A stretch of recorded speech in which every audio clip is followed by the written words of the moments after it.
paso es decir la verdad, dijo el padre rico. No hemos mentido, dije. No digo que hayan mentido. Dije, decir la verdad. ¿La verdad sobre qué?, pregunté. Lo que sienten, dijo el padre rico. No tienen que decírselo a nadie más, solamente a ustedes mismos. ¿Quiere decir que los que están en este parque, las personas que trabajan para usted, la señora Martín, no lo hacen?, pregunté. Lo dudo, dijo el papá rico. Sienten el miedo a no tener dinero. En lugar de afrontar el miedo, reaccionan en vez de pensar. Reaccionan emocionalmente en vez de usar el cerebro, dijo el papá rico, dándonos en la cabeza. Entonces, consiguen unos cuantos dólares y de nuevo les embarga la alegría, el deseo y la codicia. Y de nuevo reaccionan en lugar de pensar. Sus emociones piensan por ellos, dijo Mike. Así es, dijo el papá rico. El dinero domina sus vidas y ellos se niegan a aceptarlo. El dinero domina sus emociones y, en consecuencia, sus almas. El papá rico se quedó callado, dejando que sus palabras penetraran. Comprendiendo que habíamos absorbido todo lo que podíamos de lo que había dicho, luego dijo: chicos, quiero que eviten esa trampa. Eso es realmente lo que quiero enseñarles. No solo a ser ricos, porque ser rico no resuelve el problema. ¿No?, pregunté sorprendido. No, no lo resuelve. Déjenme terminar con el otro sentimiento, que es el deseo. Algunos lo llaman codicia, pero yo prefiero llamarlo deseo. Es desear algo mejor, más bonito, más divertido o estimulante. La gente también trabaja por dinero, debido al deseo. Desean dinero por la alegría que piensan puede proporcionarles.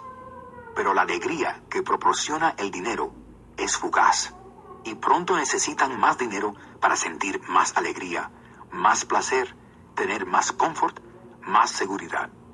Así que continúan trabajando, imaginando que el dinero aliviará a sus almas atormentadas por el miedo y el deseo. Pero el dinero no puede hacer eso. ¿Incluso para los ricos?, preguntó Mike. Incluidos los ricos, dijo el padre rico. De hecho, la razón por la cual muchos ricos son ricos no es por deseo, sino por miedo. Creen que el dinero puede eliminar el miedo a no tener dinero, a ser pobre, y lo acumulan para descubrir que el miedo aumenta. Ahora temen perderlo. Tengo amigos que siguen trabajando aunque tienen suficiente. Conozco personas que tienen millones y que tienen más miedo que cuando eran pobres. Tienen terror a perder todo su dinero. Quiero enseñarles a dominar el poder del dinero, a no tenerle miedo. Eso no se lo enseñan en la escuela. Si no lo aprenden, se convertirán en esclavos del dinero. Por fin empezaba a tener sentido. Quería que ampliáramos nuestros horizontes, que viéramos lo que no podía ver ni la señora Martín, ni sus empleados, ni mi padre. Utilizaba ejemplos que entonces parecían crueles, pero que nunca he olvidado. Mi visión se amplió ese día, y pude divisar la trampa que aguarda a la mayoría. En última instancia, todos somos empleados, pero trabajamos a distintos niveles, dijo el papá rico. Chicos, lo único que quiero es que tengan la oportunidad de evitar la trampa causada por esas dos emociones, el miedo y el deseo. Úsenlos a su favor, no en su contra. Eso es lo que quiero enseñarles. No me interesa solamente educarlos para ganar un montón de dinero. Eso no los ayudará con el miedo ni el deseo. Si no se ocupan primero del miedo y del deseo y se hacen ricos, solo serán unos esclavos bien pagados. ¿Y cómo evitamos la trampa?, pregunté. La principal causa de la pobreza o de los problemas financieros es el miedo y la ignorancia. Ni la economía, ni el gobierno, ni el rico. Son el propio miedo y la ignorancia los que mantienen atrapadas a las personas. Así que chicos, vayan a la escuela y saquen un título universitario. Yo les enseñaré cómo evitar la trampa. Estaban surgiendo los pedazos del rompecabezas.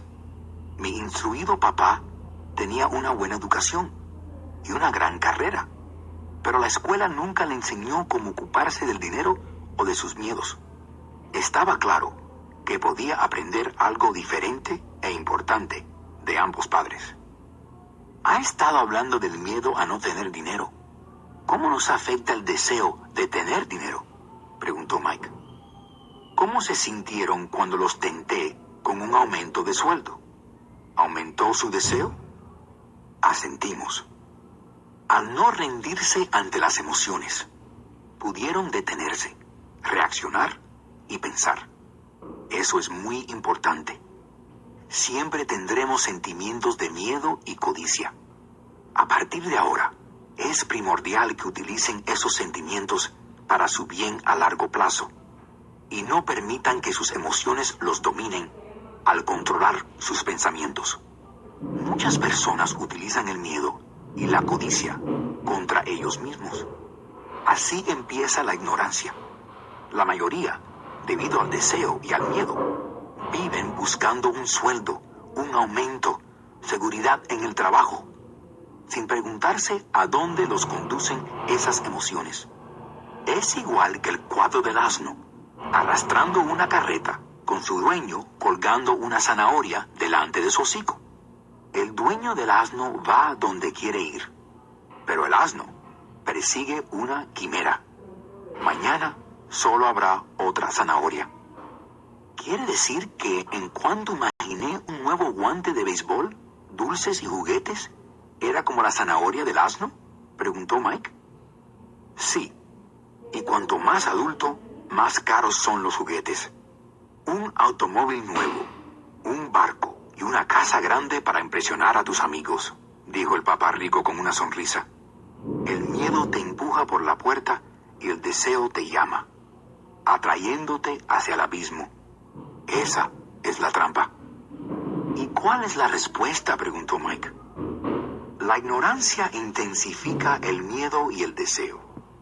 Por eso los ricos, cuanto más ricos son, más miedo tienen. El dinero es la zanahoria, la quimera. El papá rico siguió explicando que la vida del ser humano es una lucha entre la ignorancia y la clarificación. Nos explicó que cuando la persona deja de buscar información y conocimiento de sí mismo, aparece la ignorancia. Esa lucha es una decisión fugaz que abre o cierra la mente de uno. Miren, la escuela es importantísima, dijo. Se va a la escuela para aprender un oficio o una profesión y contribuir a la sociedad. Toda cultura necesita maestros, doctores, mecánicos, artistas, cocineros, vendedores, policías, bomberos, soldados. Las escuelas los preparan para que nuestra sociedad crezca y progrese. Desgraciadamente, para muchos, la escuela es el fin y no el principio. ¿Y qué tiene que ver la ignorancia con la codicia y el miedo?, pregunté. La ignorancia sobre el dinero es la causa de tanta codicia y de tanto miedo, dijo el papá rico. Les daré algunos ejemplos. Un médico que necesita más dinero para mantener a su familia aumenta sus precios.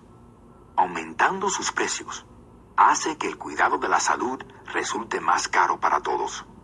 A los que más afecta es a los más pobres. Los pobres tienen peor salud que los ricos. Como los médicos aumentan sus precios, los abogados también aumentan sus precios. Como los precios de los abogados han subido, los maestros piden un aumento que sube nuestros impuestos, y así sin parar. Pronto, la distancia entre ricos y pobres será tan abismal y habrá tal caos que se derrumbará otra gran civilización. Las grandes civilizaciones se hundieron cuando la diferencia entre los pobres y los ricos era demasiado grande. América va por el mismo camino, demostrando que la historia se repite porque no aprendemos de la historia.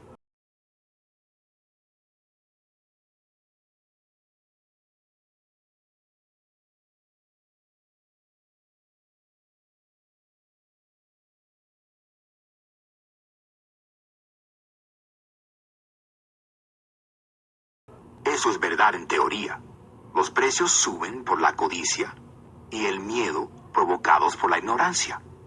Si las escuelas enseñaran sobre el dinero, habría más dinero y precios más bajos. Pero las escuelas solo enseñan a trabajar por el dinero y no a cómo controlar el poder del dinero. ¿Pero no tenemos escuelas de negocios?, preguntó Mike. ¿Me estás sugiriendo a que vaya a la escuela de negocios a conseguir un posgrado? Sí, dijo el padre rico, pero a menudo las escuelas de negocios preparan empleados que son chupatintas sofisticados. Dios nos proteja si un chupatintas compra un negocio. Todo lo que hace es mirar los números, despedir personal y matar el negocio. Lo sé porque contrato chupatintas. Lo único que piensan es en controlar los costos y subir los precios que causan más problemas. Mirar los números es importante. Ya me gustaría que más gente lo supiera hacer, pero no lo es todo. Entonces, ¿hay una respuesta?, preguntó Mike. Sí, dijo el padre rico. Aprender a usar los sentimientos para pensar, en lugar de pensar con los sentimientos. Cuando ustedes dominaban sus sentimientos, al principio trabajando gratis, supe que había esperanza. Cuando de nuevo resistieron sus sentimientos, cuando los tenté con más dinero, estaban aprendiendo a pensar a pesar de estar emocionalmente sobrecargados. Ese es el primer paso. ¿Puedes decirnos la diferencia entre pensar emocionalmente y pensar con la cabeza?, preguntó Mike. Claro que sí. Lo escucho siempre, dijo el padre rico. Oigo cosas como, pero todos tenemos que trabajar, o los ricos son unos sinvergüenzas, o conseguiré otro trabajo, me merezco este aumento, no se van a aprovechar de mí, o me gusta este trabajo porque es seguro, en lugar de, no me estoy perdiendo algo que detiene el pensamiento emocional y te da la oportunidad de pensar claramente. Tengo que admitir que estaba recibiendo una gran lección. Distinguir cuando alguien estaba hablando desde la emoción o con la mente clara. Era una lección que me sirvió toda la vida. Sobre todo cuando yo era el que hablaba desde la emoción y no con la mente clara. De regreso a la tienda, el papá rico explicaba que el rico realmente hacía dinero. No trabajaba por él. Continuó explicándonos que cuando Mike y yo fundíamos las monedas de plomo de 5 centavos, creyéndonos que estábamos ganando dinero, estábamos próximos a la forma de pensar de los ricos.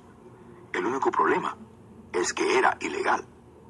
El papá rico siguió diciéndonos que el rico sabe que el dinero es una ilusión, igual que la zanahoria para el asno. Solo por miedo y codicia, la ilusión del dinero es aceptada por millones de personas pensando que el dinero es real. El dinero es inventado. Es por esta quimera de confianza y la ignorancia de las masas que todavía se mantiene esta casa de naipes. De hecho, dijo, por muchas razones, la zanahoria del asno vale más que el dinero.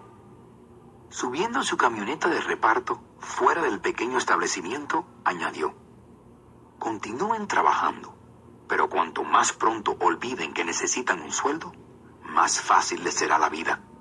Sigan usando el cerebro y trabajando gratis. Y pronto, la mente les enseñará la forma de hacer más dinero del que yo les pagaría en la vida. Verán cosas que otros no ven. Mike y yo recogimos nuestras cosas de la tienda y nos despedimos de la señora Martín. Regresamos al parque, a la misma mesa, y pasamos varias horas pensando y hablando. Pasamos la siguiente semana en la escuela pensando y charlando. Durante 2 semanas más continuamos pensando, hablando y trabajando gratis. Al final del segundo sábado, me despedía de nuevo de la señora Martín y miraba anhelante el kiosco de las historietas. Lo más duro de no cobrar ni los 30 centavos todos los sábados era que no tenía dinero para comprar historietas. De repente, mientras la señora Martín se despedía de nosotros, vi que hacía algo que nunca la había visto hacer antes. Quiero decir, que se lo había visto hacer pero nunca me había fijado.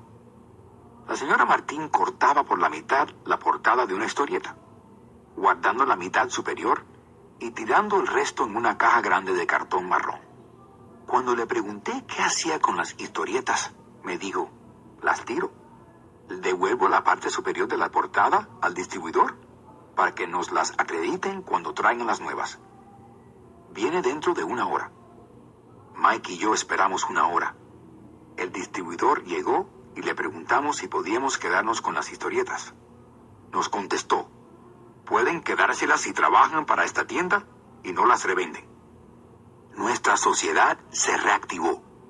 La mamá de Mike tenía un cuarto vacío en el sótano que nadie usaba. Lo limpiamos y empezamos a amontonar centenares de historietas. Pronto abrimos nuestra biblioteca de historietas al público. Contratamos a la hermana menor de Mike, que era muy estudiosa, de bibliotecaria. Cobraba 10 centavos de entrada a los niños y la biblioteca estaba abierta diariamente de 2:30 a 4:30 después de la escuela. Los clientes, los niños del barrio, podían leer todas las historietas que quisieran en 2 horas. Era una ganga para ellos, porque cada historieta costaba 10 centavos y podían leer 5 o 6 en 2 horas. La hermana de Mike inspeccionaba a los niños cuando salían, para comprobar que no se llevaran ninguna historieta. También llevaba los libros, anotando cuántos niños venían al día, quiénes eran y cualquier otro comentario. Durante 3 meses, Mike y yo ganamos casi $9.50 semanales. A su hermana le pagábamos $1 por semana y le dejábamos que leyera gratis las historietas, cosa que nunca hacía porque siempre estaba estudiando. Mike y yo respetamos nuestro acuerdo y trabajábamos en la tienda todos los sábados y recogíamos las historietas de todas las tiendas. Guardamos nuestro acuerdo con el distribuidor y no vendimos ninguna. Cuando se estropeaban, las quemábamos. Probamos abrir una sucursal de la oficina, pero nunca encontramos a alguien tan trabajador y de quien nos pudiéramos fiar tanto como de la hermana de Mike. De muy jóvenes descubrimos lo difícil que es conseguir buenos empleados. 3 meses después de la inauguración de la biblioteca, se armó una pelea en el cuarto. Algunos matones de otro barrio entraron a la fuerza y empezaron a pelear. El papá de Mike sugirió que cerráramos el negocio. Así que nuestro negocio de tebeos cerró y dejamos de trabajar los sábados en la tienda de conveniencia. Sin embargo, el papá rico seguía entusiasmado, porque tenía cosas nuevas que enseñarnos. Estaba contento de que hubiéramos aprendido tan bien nuestra primera lección. Habíamos aprendido a hacer que el dinero trabajara para nosotros.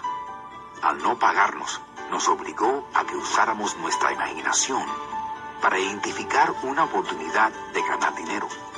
Empezando nuestro propio negocio, la biblioteca de tebeos, controlábamos nuestras propias finanzas sin depender de un patrón. Lo mejor era que nuestro negocio nos generó dinero, incluso cuando no estábamos allí físicamente. Nuestro dinero trabajó para nosotros.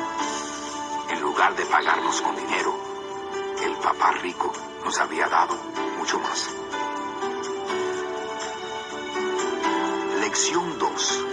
¿Por qué enseñar alfabetización financiera? En 1990, mi mejor amigo Mike tomó las riendas del imperio de su padre y le va mejor que a él. Nos vemos 1 o 2 veces al año en el campo de golf. Él y su esposa tienen más dinero del que uno puede concebir. El imperio del papá rico está en buenas manos y Mike está preparando a su hijo para reemplazarlo, igual que su padre nos preparó a nosotros. En 1994, a los 47 años, me retiré. Mi esposa, Kim, tenía 37 años. La jubilación no significa no trabajar. Para mi esposa y para mí significa que salvo alguna catástrofe imprevista, podemos trabajar o no, y nuestra fortuna aumenta de manera automática, por encima de la inflación. Supongo que esto significa libertad. Los activos son lo suficientemente grandes para crecer por sí mismos. Es como plantar un árbol. Lo riegas durante años y un día ya no te necesita. Tiene raíces profundas. Entonces el árbol te proporciona sombra para tu deleite. Mike eligió ocuparse de su imperio y yo escogí retirarme. Cuando hablo en público siempre me preguntan, ¿qué recomendaría? ¿O qué puedo hacer? ¿Cómo empiezo? ¿Hay algún libro bueno que recomiende? ¿Cuál es el secreto del éxito? ¿Por dónde empiezo? O dígame cómo hacerme rico rápidamente. Yo simplemente les digo lo que mi papá rico me dijo cuando era un niño. Si quieres ser rico, necesitas preparación financiera. Cada vez que nos juntábamos, inculcaba esa idea en mi mente. Mi papá educado resaltaba la importancia de leer libros, mientras que mi papá rico, la necesidad de dominar los conocimientos financieros. Si va a construir el Empire State Building, lo primero que precisa es cavar un agujero profundo y verter unos buenos cimientos.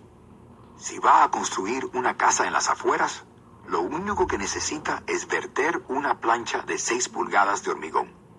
Con sus deseos de hacerse ricos, la mayoría intenta construir el edificio del Empire State sobre una plancha de 6 pulgadas de hormigón. Nuestro sistema escolar, creado en la época agraria, todavía cree en casas sin cimientos.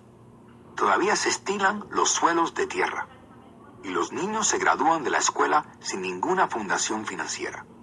Un día, desvelados y endeudados en su urbanización, viviendo el sueño americano, deciden que la respuesta a sus problemas financieros es encontrar la manera de hacerse ricos rápidamente. Empiezan la construcción de rascacielos. Suben rápidamente. Y de pronto, en lugar del Empire State Building, tenemos la torre inclinada de la urbanización. Vuelven las noches de desvelo. De mayores, Mike y yo teníamos ambas opciones, porque cuando éramos niños, aprendimos a construir fuertes cimientos financieros. Es probable que la contabilidad sea la materia más aburrida del mundo. También puede ser la más confusa. Pero si quieres ser rico a largo plazo, esta puede ser la materia más importante. Entonces, ¿cómo enseñar a los jóvenes algo tan aburrido y confuso? La respuesta es, hágalo fácil. Mi papá rico proporcionó a Mike y a mí unos cimientos financieros fuertes. Desde que éramos niños, ideó una manera simple de enseñarnos. Durante años dibujó solo cuadros y usó palabras. Mike y yo entendimos los sencillos dibujos, la jerga, el movimiento del dinero. Y años más tarde, el papá rico empezó a añadir números. Lo más importante es que debes saber la diferencia entre un activo y un pasivo. Y debe comprar activos.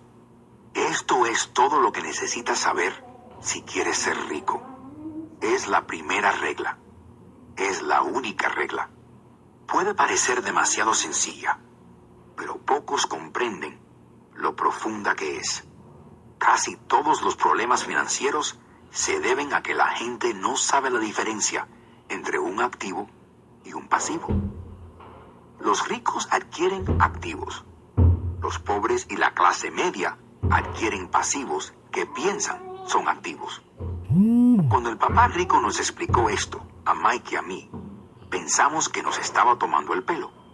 Aquí estábamos, casi adolescentes, esperando el secreto para hacerse rico, y esta era su respuesta. Era tan simple que tuvimos que detenernos y meditarla mucho tiempo. Si es así de simple, ¿cómo no somos todos ricos?, pregunté.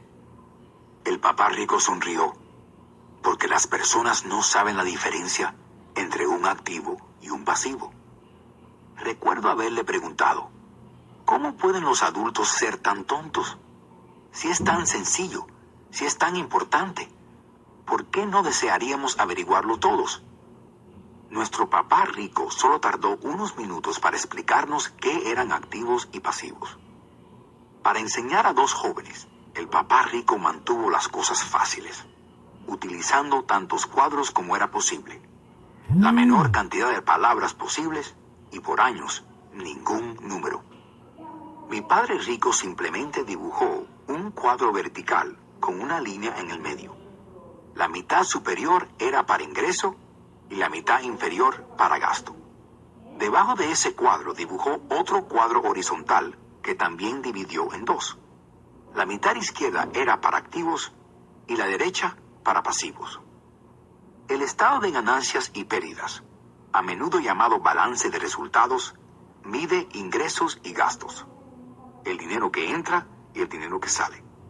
El cuadro de abajo es el balance general. Se llama así porque equilibra los activos contra los pasivos. Es vital entender esa relación. El principal motivo de los problemas financieros es no saber la diferencia entre un activo y un pasivo. La causa de la confusión se encuentra en la definición de las dos palabras.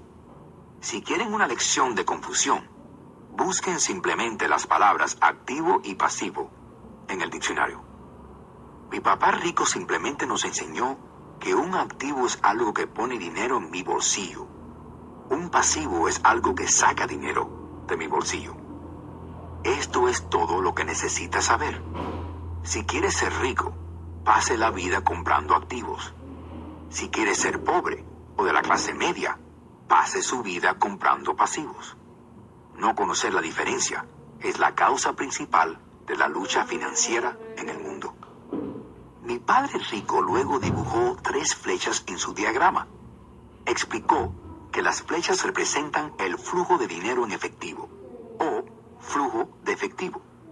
En el 80% de las familias, la historia financiera es una historia de trabajo duro y lucha por progresar. No es que no ganen dinero, es que pasan sus vidas comprando pasivos en lugar de activos. La primera flecha muestra el flujo de dinero en efectivo de una persona pobre o una persona joven que todavía vive en casa de sus padres. La flecha entra en el cuadro de ingreso proveniente de un trabajo o salario. Luego continúa hacia el cuadro de gasto. Los gastos incluyen impuestos, renta y gastos del día a día. Y luego la flecha sale del cuadro de gasto y desaparece. La segunda flecha que dibujó el padre rico muestra el flujo de dinero en efectivo de una persona de clase media. La flecha entra en el cuadro de ingreso proveniente de un trabajo o salario. Luego entra en el cuadro de pasivos. La mayoría de la gente de clase media adquiere muchos pasivos, como hipotecas, préstamos para coches y deudas de tarjeta de crédito. Del cuadro de pasivos, la flecha entra en el cuadro de gasto, donde se hacen los pagos mensuales para esos pasivos. Y también, como ya se dijo, donde se encuentran los gastos de impuestos y del día a día. De ahí la flecha sale y desaparece. La tercera flecha muestra el flujo de dinero en efectivo de un rico. Esta flecha simplemente va desde el cuadro de activos al cuadro de ingreso. El flujo de efectivo no es generado por un trabajo o salario, sino por activos. Recuerda, activos son cosas que ponen dinero en tu bolsillo. Los ricos tienen pocos gastos y pasivos. Y si los tienen, esos pasivos están cubiertos cómodamente por sus activos. Obviamente, todos estos diagramas están simplificados. Todos tenemos gastos de vivienda, de comida y de ropa. Los diagramas del padre rico muestran el flujo de dinero en efectivo a través de un pobre, de alguien de clase media y de un rico. Es el flujo de dinero en efectivo el que cuenta la historia. Es la historia de cómo una persona cuida su dinero, qué es lo que hace con el dinero cuando lo tiene en sus manos.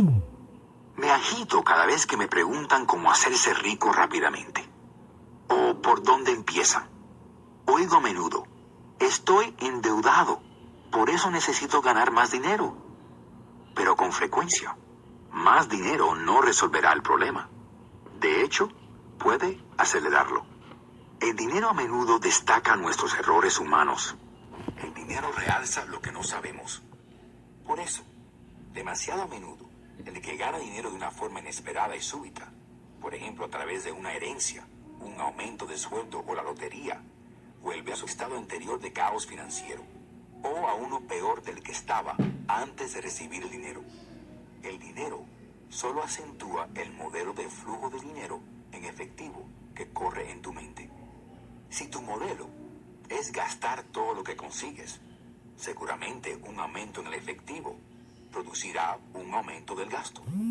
De allí el dicho, un necio y su dinero, gran fiesta. Porque los estudiantes terminan la escuela sin conocimientos financieros. Millones de personas preparadas siguen su profesión con éxito, pero después tienen apuros financieros. Trabajan cada vez más sin lograr salir adelante.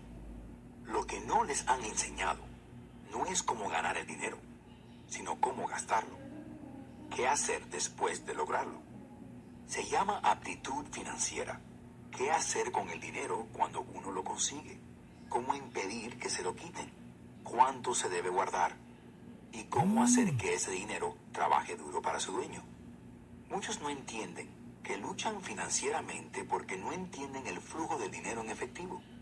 Una persona puede tener buena preparación, ser un profesional de éxito y ser financieramente analfabeta.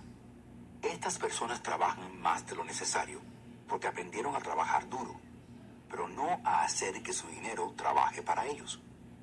La película de las personas trabajadoras tiene un modelo. Recién casados, la joven, educada y feliz pareja se muda a un pequeño apartamento alquilado. Entienden enseguida que están ahorrando dinero porque dos pueden vivir tan barato como uno. El problema es que el apartamento es minúsculo. Deciden ahorrar dinero para comprar la casa de sus sueños y tener niños. Ahora tienen 2 sueldos y empiezan a enfocar sus carreras. Sus ingresos empiezan a aumentar. Cuando sus ingresos suben, sus gastos también suben. Así que no hay o hay muy poco dinero entrando en el cuadro de activos. El único ingreso que tienen proviene de su trabajo o salario. Para la mayoría de las personas, el principal gasto son los impuestos. Muchos creen que son los impuestos sobre la renta, pero para la mayoría de los americanos son los del Seguro Social. Como empleado, parecería que el impuesto del Seguro Social junto al del Seguro Médico Estatal es de un 7,5%, pero en realidad es del 15%, ya que el patrón debe equiparar la cantidad del Seguro Social. En esencia, es dinero que el patrón no puede pagarle.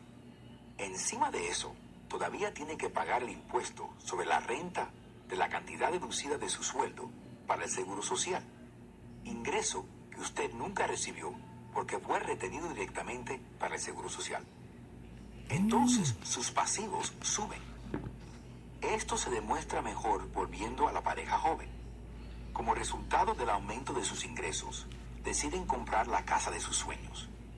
Una vez en su casa, tienen un nuevo impuesto, el impuesto a la propiedad. Entonces compran un automóvil nuevo, mobiliario y electrodomésticos que vayan con su nueva casa.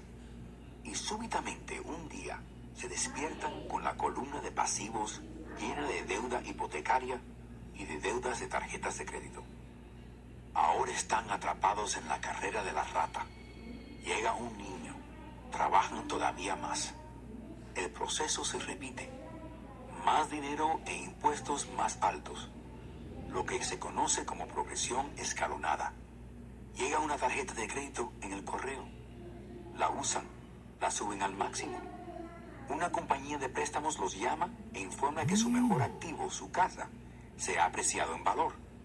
La compañía les ofrece un préstamo para consolidar sus deudas, porque su crédito es bueno, y les recomienda que liquiden sus deudas personales de alto interés, pagando sus tarjetas de crédito. Además, los intereses sobre su casa son deducibles de impuestos. Lo creen y pagan las tarjetas de crédito de alto interés. Emiten un suspiro de alivio. Han pagado sus tarjetas de crédito. Han consolidado su deuda personal en su hipoteca. Reducen sus pagos porque han ampliado su deuda a 30 años. Es lo que se debe hacer. Su vecino los invita a ir de compras para aprovechar las rebajas de Memorial Day. Una oportunidad de ahorrar algún dinero. Se dicen, no compraré nada, iré a mirar. Pero, por si encuentran algo, llevan esa flamante tarjeta de crédito en la cartera. Me topo con esta pareja joven todo el tiempo. Sus nombres cambian, pero su dilema financiero es el mismo. Vienen a una de mis charlas para oír lo que tengo que decir. Me preguntan, ¿puede decirnos cómo ganar más dinero? Sus hábitos de gasto los obligan a buscar más ingresos. Ni siquiera saben que el verdadero problema es cómo deciden gastar el dinero que tienen, y que ese es el motivo de sus dificultades financieras. La causa es la falta de educación financiera y no entender la diferencia entre un activo y un pasivo. Más dinero raramente soluciona los problemas de dinero de alguien. La inteligencia resuelve los problemas. Hay un decir que un amigo mío repite constantemente a las personas endeudadas. Si se encuentra dentro de un agujero, pare de excavar. Los pobres y la clase media dejan a menudo que el poder del dinero los controle.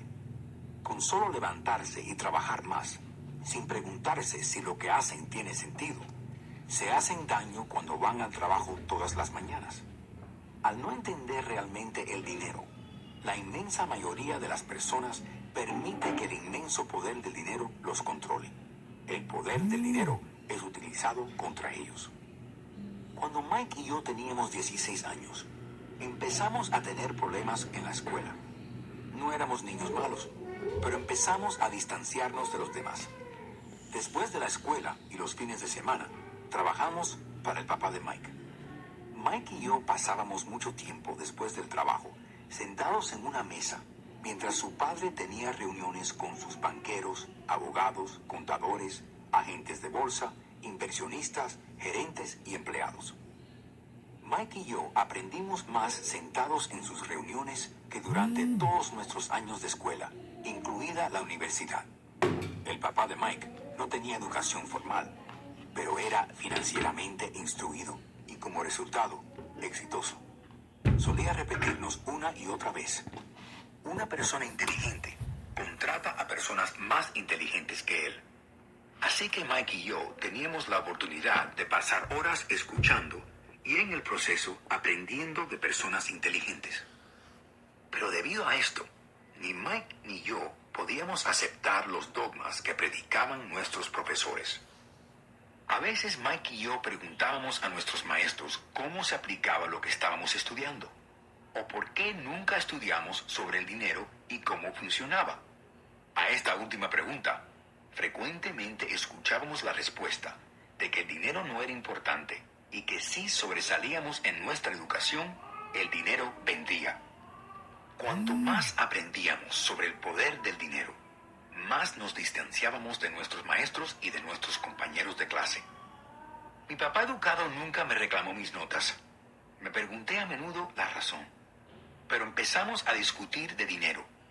A los 16 años, probablemente tenía mejores conocimientos sobre el dinero que mis propios padres. Podía guardar los libros. Escuchaba a contadores de impuestos, abogados corporativos, banqueros, agentes de bienes raíces, inversionistas y gente por el estilo. Mi papá hablaba con maestros. Un día, mi papá me estaba diciendo por qué nuestra casa era su mayor inversión. Una desagradable pelea comenzó cuando le demostré por qué la casa no era una buena inversión. El argumento ilustró la diferencia en la percepción entre mi papá rico y mi papá pobre respecto a sus casas. Un papá pensaba que su casa era un activo, el otro papá que era un pasivo. Todavía recuerdo cuando dibujé el siguiente diagrama para mi papá, mostrándole la dirección de flujo del dinero en efectivo. También le mostré los gastos relacionados con tener una casa. Una casa más grande significaba mayores gastos, y el flujo del dinero en efectivo continuaba saliendo a través de la columna de gasto. Todavía hoy me discute la idea de que una casa no es un activo. Yo sé que para muchos es no solo su sueño, sino su mayor inversión. Y tener casa propia es mejor que nada. Simplemente aporto una manera distinta de considerar este dogma popular. Si mi esposa y yo compráramos una casa más grande, más ostentosa, comprenderíamos que no sería un activo, sería un pasivo, ya que sacaría dinero de nuestro bolsillo. Así que aquí expongo mi argumento. En verdad no espero que todo el mundo esté de acuerdo, ya que una casa buena es algo emocional. Y en lo que respecta al dinero, las emociones fuertes tienden a debilitar la inteligencia financiera. Respecto a las casas, señalo que la mayoría de las personas trabaja toda la vida para pagar una casa que nunca es de su propiedad. Dicho de otra manera, la mayoría compra una casa nueva cada tantos años, incurriendo cada vez en un nuevo préstamo a 30 años para pagar el anterior. Aunque las personas reciben una deducción de impuesto por el interés sobre los pagos de la hipoteca, pagan todos sus otros gastos con dólares después de impuestos, incluso después de pagar su hipoteca. A eso debemos añadir los impuestos sobre bienes raíces. Los padres de mi esposa se asustaron cuando los impuestos de su propiedad subieron a $1,000 mensuales. Esto después de jubilarse, lo que mermó su retiro y les forzó a mudarse. Además, las casas no siempre aumentan de valor. En 1997, todavía tengo amigos que deben $1 millón por una casa que hoy costaría solo 700,000. Finalmente, las más grandes pérdidas son las oportunidades perdidas. Si todo su dinero está atado a su casa, se verá obligado a trabajar todavía más, porque su dinero continúa saliendo de la columna de gastos, en lugar de aumentar la columna de activos. El patrón típico del flujo de efectivo de la clase media. Si una pareja joven pusiera antes más dinero en su columna de activos, su futuro sería más fácil, sobre todo cuando se preparen para mandar a sus hijos a la universidad. Sus activos habrían aumentado y podrían cubrir gastos. Demasiado a menudo, una casa solo sirve de vehículo para incurrir en un crédito hipotecario para poder pagar los crecientes gastos. En resumen, el resultado final de decidir comprar una casa demasiado cara, en lugar de empezar pronto una cartera de inversiones, impacta a un individuo por lo menos de las siguientes 3 maneras. Número 1. La pérdida de tiempo, durante la cual otros activos podrían haber aumentado de valor. Número 2. La pérdida de capital adicional, que podría invertirse en lugar de pagar los altos gastos de mantenimiento relacionados directamente con la casa. Número 3. La pérdida de educación. Frecuentemente las personas computan su casa, ahorros y plan de jubilación como todo lo que tienen en su columna de activos. Como no tienen dinero para invertir, simplemente no invierten. Eso les resta experiencia en inversiones. La mayoría nunca se convierte en lo que en el mundo de las inversiones se denomina un inversionista sofisticado.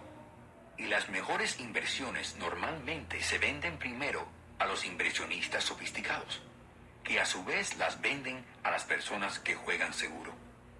El estado de cuenta de mi papá educado es el mejor ejemplo de alguien en la carrera de la rata. Sus gastos parecen siempre mantenerse al ritmo de sus ingresos, sin permitirle nunca invertir en activos. Consecuentemente, sus pasivos, como su hipoteca y las deudas de las tarjetas de crédito, son superiores a sus activos. Por otra parte, el estado de cuenta de mi papá rico refleja los resultados de una vida dedicada a invertir y a minimizar los pasivos. Sus activos son mucho mayores que sus pasivos. Un estudio del estado de cuentas de mi papá rico explica por qué el rico se hace más rico. La columna de activos genera un ingreso más que suficiente para cubrir los gastos, reinvirtiendo el resto en la columna de activos. La columna de activos continúa creciendo y por consiguiente el ingreso que produce aumenta. Como resultado, el rico se hace más rico. La clase media está siempre luchando financieramente. Su mayor ingreso son los sueldos, pero a medida que estos aumentan, también lo hacen sus impuestos. Sus gastos tienden a incrementarse en la misma medida en que aumentan sus sueldos. De ahí la frase, la carrera de la rata. Consideran su casa como su principal activo, en lugar de invertir en activos que generen ingresos. Esta tendencia a considerar la casa propia como una inversión y la filosofía de que un aumento de sueldo significa que uno puede comprar una casa más grande o gastar más es la base del endeudamiento de la sociedad de hoy. Este proceso de aumento del gasto mete a las familias en más deudas e incertidumbre financiera, aun cuando progresen en sus trabajos y reciban aumentos de sueldo regularmente. Esto es vivir con un alto riesgo a causa de una pobre educación financiera. Como dije al principio de esta sección, la regla más importante es saber la diferencia entre un activo y un pasivo. Una vez entendida la diferencia, concentre sus esfuerzos en comprar solo activos que generen ingresos. Esta es la mejor manera de empezar el camino para hacerse rico. Siga haciendo eso y su columna de activos aumentará. Concéntrese en controlar sus pasivos y sus gastos.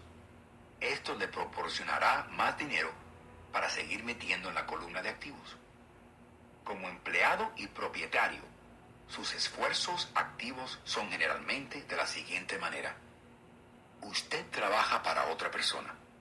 La mayoría de las personas que trabaja a sueldo está enriqueciendo al dueño o a los accionistas.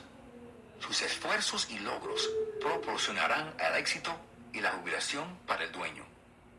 Usted también trabaja para el gobierno. El gobierno le quita una parte de su sueldo antes de que usted lo vea. Trabajando más duro, usted aumenta la cantidad de impuestos apropiados por el gobierno. Muchos trabajan de enero a mayo solo para el gobierno. Finalmente, usted trabaja para el banco. Después de los impuestos, su gasto más grande es generalmente su hipoteca y las deudas de las tarjetas de crédito.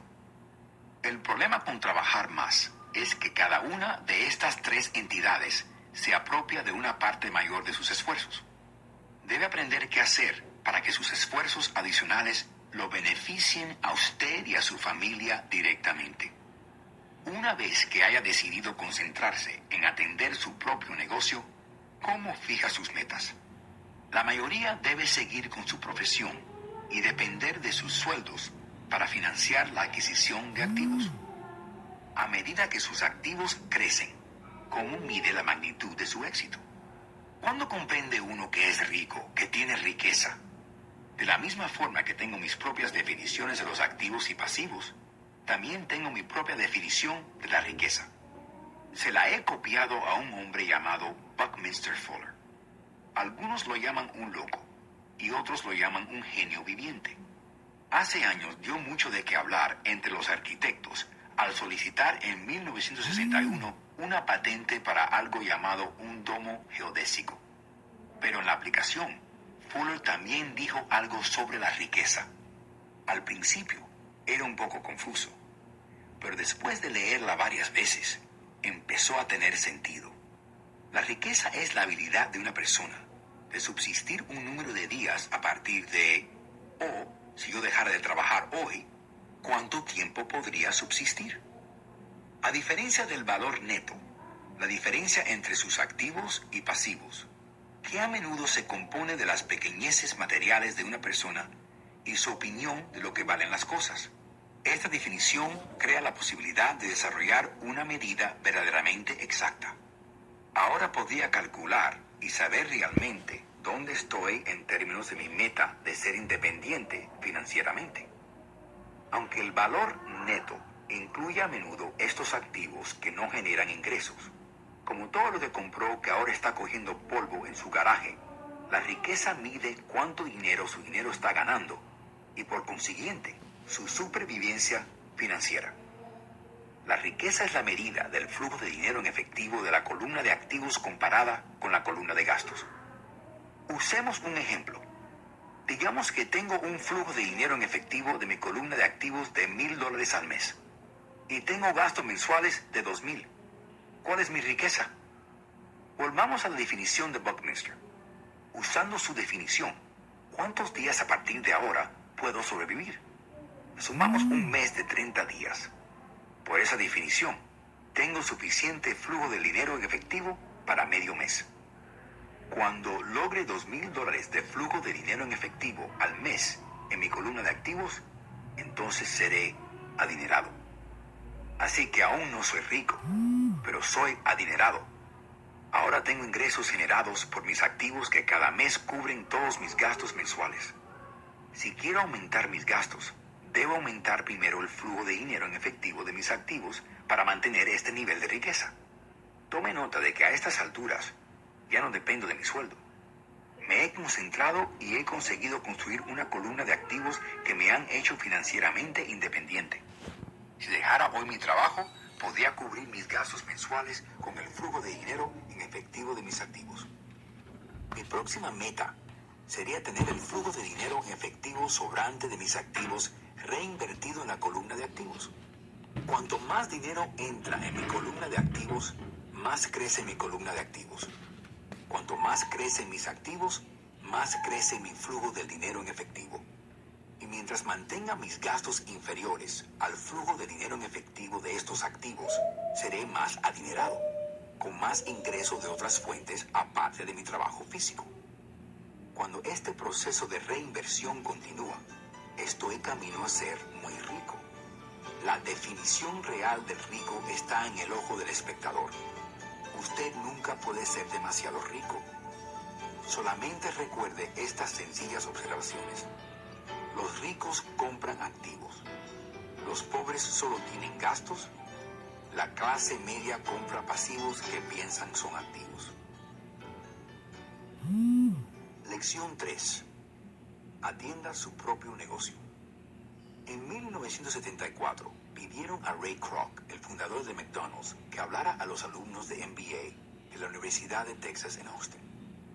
Un apreciado amigo mío, Keith Cunningham, era estudiante en esta clase. Después de una charla poderosa e inspiradora, terminó la clase y los estudiantes preguntaron a Ray si quería acompañarles a su lugar favorito a tomar unas cervezas. Ray aceptó amablemente. ¿A qué negocio me dedico?, preguntó Ray, una vez que todo el grupo tenía sus cervezas en la mano. Todos nos reímos, dijo Keith.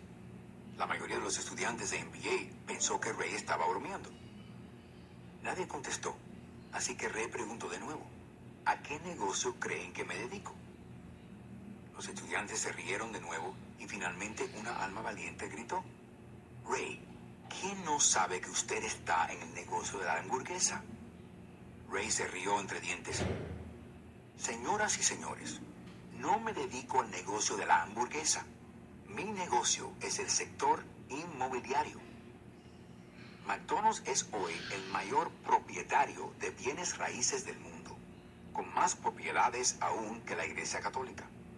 Hoy, McDonald's posee algunas de las esquinas e intersecciones de calles más valiosas de América, así como de otras partes del mundo.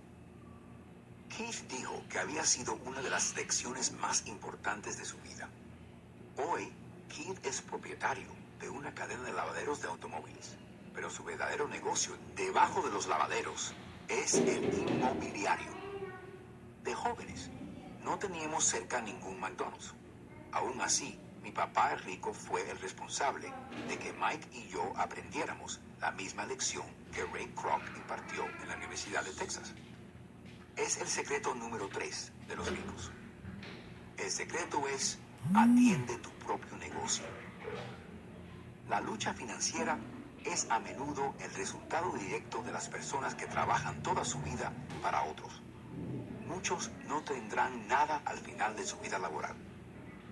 Nuestro actual sistema educativo se concentra en preparar a la juventud para conseguir un buen trabajo, desarrollando su preparación académica. Sus vidas giran alrededor de sus sueldos, o como expliqué antes, su columna de ingresos.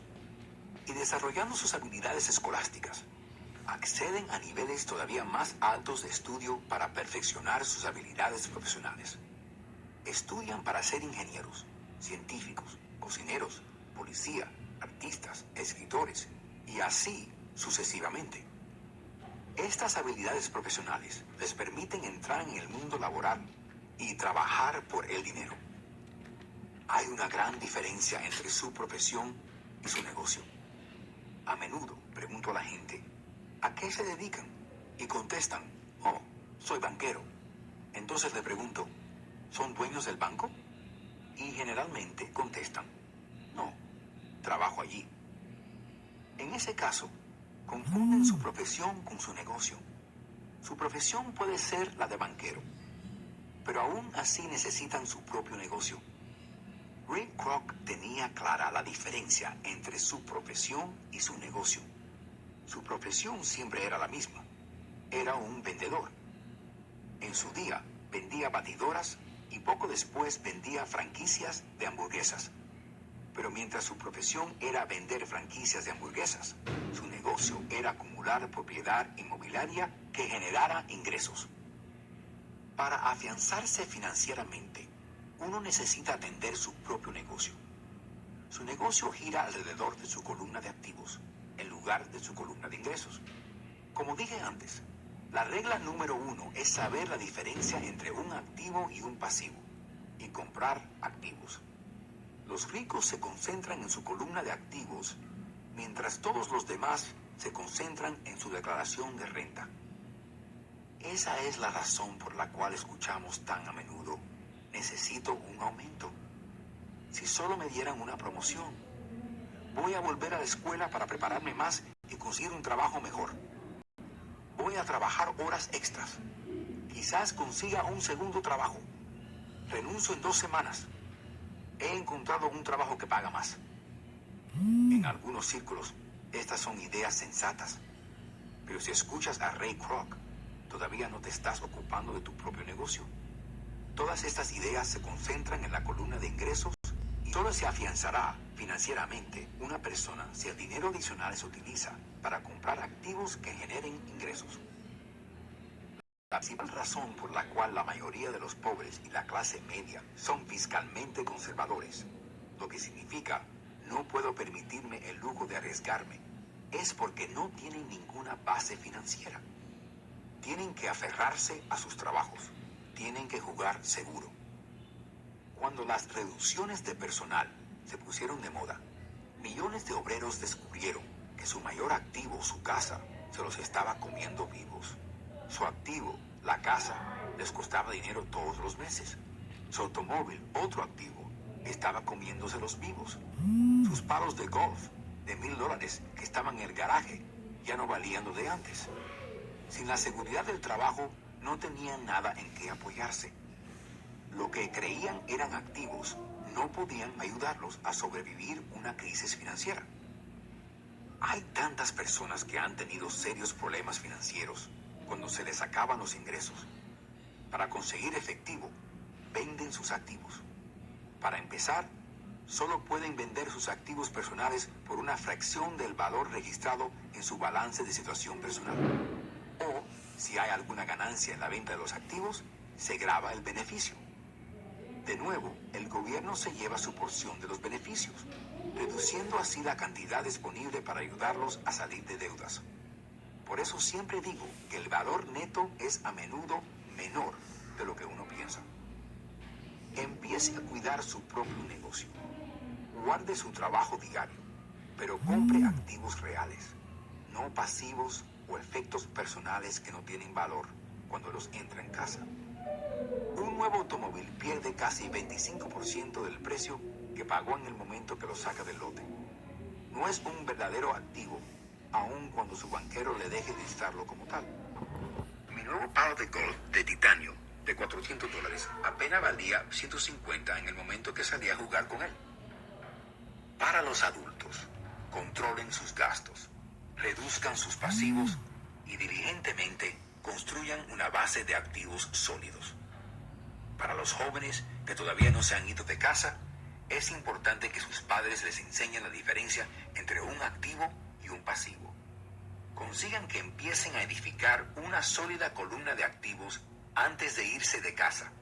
Se casen, compren una casa, tengan hijos y se metan en una situación financiera arriesgada, aferrándose a un trabajo y comprando todo a crédito. Veo a tantas parejas jóvenes que se casan y se entrampan con un estilo de vida que no les permitirá salir de deudas por muchos años de actividad. Para la mayoría de los padres, en cuanto el último niño deja del hogar, comprende que no están preparados adecuadamente para la jubilación y empiezan a correr para guardar algún dinero. Entonces, se enferman sus propios padres y se encuentran con nuevas responsabilidades. Así que, ¿qué tiene tipo de activo estoy sugiriendo que compren usted